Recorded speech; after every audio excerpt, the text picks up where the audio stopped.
بسم اللہ الرحمن الرحیم۔ السلام علیکم ناظرین۔ آج کل جو موضوعات بہت مقبول ہیں اور سپر ہٹ ہو جاتے ہیں ویلاگ میں، ایون کوئی اس طرح کی کوئی نیوز آ جائے جس کے اندر کوئی سکینڈل ہو، سینسیشن ہو، کوئی ایسی چیز ہو کہ کسی کے بندے کی ایک کوئی ایگنی ہو، اس کی میزریز ہوں، اس کی تکلیف ہو، اس کے اوپر کوئی پروپیگنڈا ہو، یہ سارے چیزیں، اس کی وجہ یہ ہے کہ پورا پاکستان جو ہے وہ ایک غیر سنجیدہ ماحول کی طرف دھکیلا جا چکا ہے، اور تقریباً اس میں کے اندر ہم جتنے لوگ ہیں وہ سارے ہی غیر سنجیدہ ماحول کے اندر ہیں۔ اب اس میں ایک اور چیز موضوع بڑا پاپولر ہے کہ سیاسی لیڈرز ہوتے ہیں، ان کی فالوئنگ ہے، اور اگر آپ ایک سیاسی لیڈر کے ساتھ دل جمعی سے لگ جائیں اور اس کے سیاہ سفید گندی اچھی باتیں نہ صرف اسے چشم پوشی کریں گندی باتوں سے، بلکہ اچھی باتوں کو ایک پورے کا پورا مبالغہ رائی کے ساتھ اس کو عام کر رہے ہوں اور اسے جو ہے انجوائے کر رہے ہوں، پھر ایک خصوصاً عمران خان صاحب کے فنومین میں تو یہ بہت درست ہے، لیکن باقی سیاسی لیڈروں کے معاملے میں ٹو سم ایکسٹینٹ ہے کہ ایک عقیدے کی حد تک، جیسے جوانی میں جو ہے کسی محبت میں اندھا نہیں ہو جاتا، سارے نہیں ہوتے لیکن کچھ لوگ ہوتے ہیں جو بالکل اندھے ہو جاتے ہیں، پاگل ہو جاتے ہیں، جنونی ہو جاتے ہیں، لوگ محبت کی ناکامی پہ خودکشی بھی کر لیتے ہیں، کئی ایسے بھی ہیں، کئی ہر وہ طریقہ کار ہے کہ ان کے ذہن کے اندر بالکل گرفت میں آ جاتے ہیں۔ اسی طرح پاکستان کے سیاسی لیڈروں کی جو فالوورز ہیں انہی کی گرفت میں ہیں۔ مجھے اس موضوع میں سے کسی موضوع میں دلچسپی نہیں ہے، بلکہ مجھے صرف اس میں اتنی دلچسپی ضرور ہے کہ غیر سنجیدہ ماحول اس میں خوفزدہ کر کے رکھ رکھا ہے۔ وائے ناکامی کے متائے کارواں جاتا رہا، کارواں کے دل سے احساس زیاں جاتا رہا، یعنی کہ بحیثیت پاکستانی قوم جو ہمارے احساسات تھے وہ تو لٹ چکے ہیں، چاہے نظریات تھے، چاہے آئین تھے، چاہے قانون تھے، چاہے کوئی شرافت تھی، چاہے کوئی تدبر تھا، چاہے کوئی دیانت تھی، چاہے کوئی امانت تھی، چاہے سچائی تھی، وہ ساری کی ساری اسے ہم بانجھ ہو چکے ہیں۔ تو کیا رہ گیا؟ رہ یہ نہیں گیا کہ ہمیں اس کا احساس ہی نہیں ہے کہ ہم بحیثیت قوم جو ہیں کتنا کچھ نقصان اٹھا سکے ہیں۔ اب مجھے تھوڑا سا اس تمہید کے بعد، چونکہ میرا موضوع ایسا ہوتا ہے کہ وہ لوگوں کی اندر زیادہ دلچسپی پیدا نہیں کر سکتا۔ پہلی تو بات یہ ہے کہ مستقبل کی پیشن گوئیاں جو ہیں ہر بندہ اپنے مطابق سننا چاہتا ہے، مجھے سے کوئی غرض نہیں ہے، میں اس کی پیشن گوئی نہیں کرتا ہوں۔ مجھے یہ لگتا ہے کہ پاکستان ادھر اس طرح جا رہا ہے۔ 22 مارچ 2018 کا کالم میں نے کیوں 4-5 ہفتے ریپروڈیوس کیا ہے؟ تو یہ دھاک بتانے کے لیے کہ سب سے بڑا جوتشی میں ہوں، سب سے بڑا جو مستقبل کے حالات بتانے والا میں نہیں، میں نے یہ بتایا تھا کہ یہ باتیں اس وقت ہو رہی تھیں تو مجھے کوئی شائبہ نہیں تھا پاکستان یہاں کھڑا ہوگا۔ یہ نواز شریف صاحب 21 اکتوبر کو جب پاکستان واپس آئے تو یہ 20 اکتوبر جمعے کے دن جنگ اخبار میں شائع ہوا ہے، شائع وہ پرانا کالم میں نے کیا ہے 22 مارچ 2018 والا، لیکن یہ بتانے کے لیے کیا کہ جو کچھ کہا تھا کہ پھر وہ آخر اس کا یہی تھا کہ تم زبردستی منت ترلے کر کے نواز شریف صاحب کو اس کی شرائط پہ واپس لاؤ گے۔ جب میں نے اتنی بڑی حقیقت دیکھی میں حیران رہ گیا کہ یار میں تو واقعی سوچ رہا تھا کہ اللہ کرے گا حالات بہتر ہو جائیں گے اور اس طریقے سے نہیں جائیں گے، حالانکہ اس کے اندر کچھ چیزیں ایسی ہیں جو خرابی کی وجہ سے ہوئی ہیں، کاش اچھائی کی وجہ سے ہوتی۔ مثلا یہ اس لیے ہوئی ہے کہ عمران خان صاحب نے پاکستان کے اندر ایک سیاسی جو افراتفری انتشار ہے وہ قابو آنے کے بجائے مزید بے قابو ہو گیا ہے، اور سیاست جو ہے اس کی ضرب تقسیم، جمع تفریق ساری کی ساری کچھ اور ہو گئی ہے۔ بہرحال میرا اسی تناظر میں اب مجھے یہ بتانا ہے کہ جی مستقبل کے اندر کیا کچھ ہو سکتا ہے، کیا کچھ ہونے والا ہے۔ میں یہ ابھی بتا دوں کہ جو آئندہ 2-3 مہینوں میں جو اصل جنگ و جدل کا ماحول ہے وہ تو ہوگا اسٹیبلشمنٹ کا اور عدلیہ کا۔ یہ ابھی تک آج کے دن تک عمران خان صاحب اور اسٹیبلشمنٹ جو ہے پچھلے 2.25 سال سے ایک دوسرے کے خلاف نابرد آزما ہیں۔ ظاہر اسٹیبلشمنٹ ایک طاقتور چیز ہے، ایک ادارہ ہے، انسٹیٹیوشن ہے، پھر اس کے اپنے کچھ چیزیں ان کی حق میں جاتی ہیں، کچھ چیزیں ان کو مجبوراً کرنی پڑتی ہیں، میں کو اگر نہ کریں تو بھی ان کو وارہ نہیں کھاتی وہ چیزیں نہ کریں، لیکن ان کو یہ کرنی پڑ رہی ہیں۔ عمران خان صاحب نے جانتے بوجھتے سوچتے بچارتے اس طرف آئے ہیں، ان کو یہ پتہ تھا کہ اس سے میں کم از کم پبلک کی پذیرائی مجھے مل جائے گی. اور انہوں نے تھوڑا سا پہلے ہلکا سا اس معاملے میں ایک وہ کہتے ہیں نا ایک کنکر پھینکا پانی کی گہرائی ناپنے کے لیے, تو ان کو بہت ہی پذیرائی ملی. تو انہوں نے پھر اس راہ پہ چل پڑے, اور آج ظاہر ہے کہ پاکستان کے اندر نہ صرف انہوں نے اپنا بیانیہ اینٹی اسٹیبلشمنٹ جو ہے مقبول کرایا ہوا ہے, بلکہ لوگوں کو اس طرح جل کیا ہوا ہے کہ ان میں سے اکثریت جو ہے عمران خان صاحب کے بارے میں کیا کوئی بہیمانہ چیزیں پتہ چل جائیں, کوئی اسکینڈل پتہ چل جائے, کوئی ان کے کچھ بھی پتہ چل جائے, وہ لوگ جو ہے ٹس سے مس نہیں اس کے ساتھ جڑے ہوئے ہیں اور جڑے رہیں گے, کیونکہ اس وقت یہ ایک تعصب کی لڑائی ہے, ایک قبائلی صورتحال اختیار کر گئی ہے. اب اس میں عدلیہ جو ہے اس کا کیا رول ہے؟ اسٹیبلشمنٹ عمران خان صاحب کے معاملے میں اور پاکستانی سیاست کو جس طرف لے کے جانا چاہتی ہے اس کے اندر عدلیہ شاید ان سے تعاون نہ کرے. میں یہ نہیں کہتا ہوں کہ عدلیہ ان کے مقابلے میں ڈر کے کھڑی ہو جائے گی, میں صرف یہ کہہ رہا ہوں کہ شاید عدلیہ جو ہے اس طریقے سے ان کے توقعات پہ پوری نہ اترے. اس کی سب سے بڑی وجہ یہ ہے کہ وہ کہتے ہیں کہ ہزاروں سال نرگس اپنی بے نوری پہ روتی ہے, بڑی مشکل سے ہوتا ہے چمن میں دیدہ ور پیدا. قاضی فائز عیسیٰ جو ہے معمولی آدمی نہیں ہے. پہلی بات تو یہ ہے کہ 13 مہینے کی چیف جسٹس شپ جو ہے اس کے لیے وہ اپنی پوری زندگی کی ساکھ, اپنے والد صاحب کی ساکھ, اپنے دادا کی ساکھ, 13 مہینے کے لیے وہ اپنی ساکھ کو دو پہ لگائیں گے. لیکن اس سے بھی ایک ضروری بات ہے کہ قاضی فائز عیسیٰ صاحب نے قانون اور آئین اس کے بارے میں نے ان کا جو ماضی ہے ایک ان کا غیر متزلزل ایمان ہے.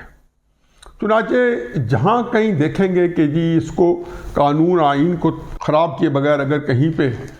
جو ہے اسٹیبلشمنٹ کو ریلیف ملتی ہے تو ڈیفینیٹلی دیں گے, کچھ ضرور سے زیادہ دیں گے, کیونکہ اس وجہ سے بھی دیں گے کہ عمران خان صاحب جو ہیں اور ان کے جو پارٹی کے کئی لیڈر ہیں وہ ایک مجرمانہ طور پہ پاکستان کے سیاسی بحران میں انہوں نے اپنا حصہ ڈالا ہوا ہے. ان کے مجرمانہ فعلوں نے اسٹیبلشمنٹ سے بہت ساری آپشن جو ہیں لے لی ہیں کہ وہ ملک کے اندر سے اپنا رول کم کر سکے, زیادہ کر سکے. کرتے یا نہ کرتے میں اس کی بات نہیں کر رہا ہوں, لیکن یہ ان کے پاس گنجائش ہی نہیں چھوڑی عمران خان صاحب نے اپنے کردار سے, اپنے اقدار سے, اپنے فعل و قول سے. اب قاضی صاحب کے سامنے یہ سارا ہوگا تو انہوں نے آئین و قانون کو مضبوطی سے تھامنا ہے. آئین و قانون اسٹیبلشمنٹ کو 70 سال سے بارہ نہیں کھاتا. یہ ان کے اجزائے ترکیبی بھی نہیں ہے. میرے اپنی ساری فیملی فوج کے اندر ہے, ان سے بات کرو تو بالکل ہی میں ان کو مائنڈ نہیں کرتا ہوں, لیکن وہ ایک خاص اجزائے ترکیبی سے ان کا ذہن بنا ہوتا ہے. ان کے نزدیک بات یہ ہوتی ہے کہ یہ تو ساری برائیاں اس وجہ سے ہیں کہ جی اس کو سویلین کے اندر ڈسپلن نہیں ہے, یہ نہیں ہے, وہ نہیں. وقت نے ثابت کیا ہے کہ انہوں نے اور جتنے دفعہ انہوں نے مارشل لگائے ہیں یا بیہائنڈ دا سیٹ کام کیا, قطع نظر کہ ایک بندے کے اپنے ذاتی مفادات, یا ایوب خان ہو, جایا خان ہو, جنرل الحق صاحب ہو, جنرل باجوہ صاحب ہو, ابھی عاصم منیر صاحب کے بارے میں کچھ نہیں کہتا ہوں. کوئی بھی بندہ ہے اس کی جو ذاتی جو خواہش ہے ایکسٹینشن لینے کی, ساروں کی تاحیات آرمی چیف رہنے کی خواہش ہے. اس کے بعد وہ انسٹیٹیوشن کی ساری چیزیں ترتیب دیتے ہیں اور ان کو اس کے بعد پاکستان کے عوام الناس کے اوپر چھوڑ دیا جاتا ہے. اب یہ ایک ظاہر ہے کہ سپریم کورٹ میں اس کے بعد بہت کم گنجائش ہوگی. اگر کم گنجائش ہوئی تو اس کے بعد کیا ہوگا کہ اسٹیبلشمنٹ اور سپریم کورٹ کے درمیان میں ایک تناؤ بڑھنے کو ہے. میں یہ بات بتا رہا ہوں کہ دسمبر اور جنوری میں یہ تناؤ اپنے پیک پہ ہوگا. اسٹیبلشمنٹ کے پاس دو ہی راستے ہوں گے, یا تو وہ پی سی او لگا کے لیے ایمرجنسی لگائیں یا مارشل لا لگائیں وقتی طور پہ, اور پھر ان ججز کو ہائی کورٹ کے ہوں یا سپریم کورٹ کے سب کو فارغ کر دیں, جو کہ مشرف نے کیا تھا, جو کہ جنرل الحق صاحب نے کیا تھا,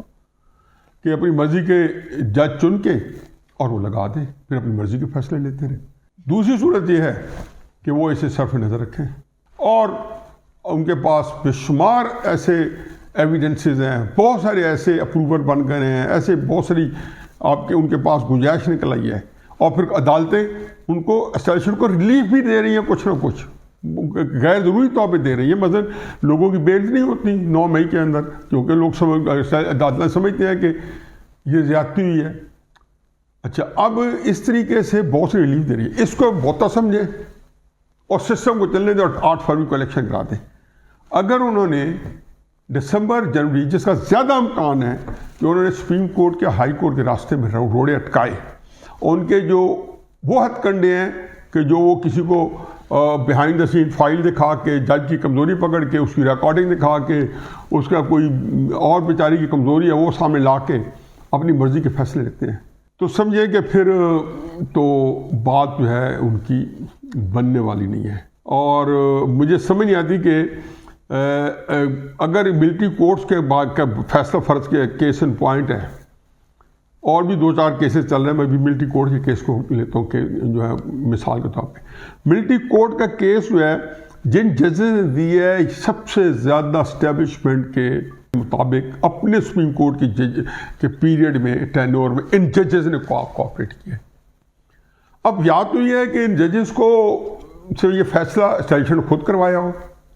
کوئی بعید بھی نہیں ہے کہ پاکستان کے اندر تو ہمارے یہاں سازش تھیوریز بھی ہیں اور ہمارا ہر پاسبلٹی ایونچولیٹی بھی ہے،